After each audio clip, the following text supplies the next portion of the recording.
Par une nuit claire, sous la lumière argentée de la lune, une petite chauve-souris agile nommée Echo volait tranquillement à travers la forêt.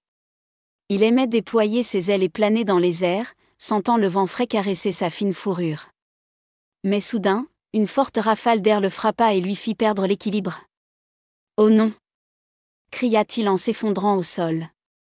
Il est tombé juste à côté de la tanière d'une belette rouge nommée Scarlett. Il sortit immédiatement de sa cachette, redressa ses moustaches et aiguisa son regard vers la proie tombée. « Quelle chance j'ai ! Un oiseau vient de se poser à ma porte. » Scarlett sourit en se léchant le museau.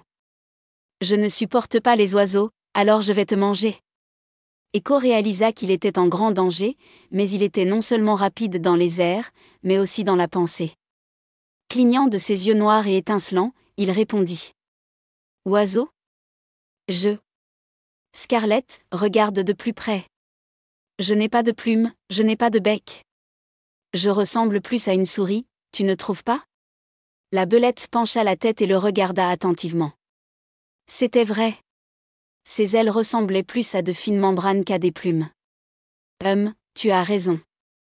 Je n'aime pas les oiseaux, mais les souris ne sont pas vraiment mes préférés non plus, murmura-t-elle.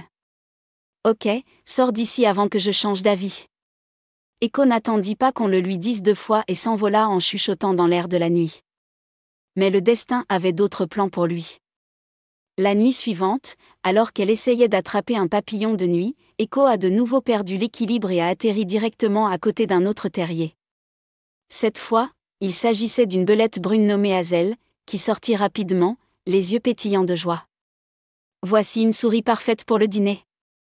Je ne supporte pas les souris, alors je vais te manger. » Echo sentit un frisson lui parcourir le dos, mais elle ne perdit pas son sang-froid. Il déploya largement ses ailes et sourit sagement. « Une souris ? Ah ! Regarde-moi. Les souris n'ont pas d'ailes. Je suis un oiseau, tu me vois voler, n'est-ce pas ?» Hazel s'arrêta, réalisant que la chauve-souris avait raison. Cela ne ressemblait pas du tout à une souris ordinaire. « Eh bien, je ne peux pas le nier. » murmura-t-elle en remuant la queue.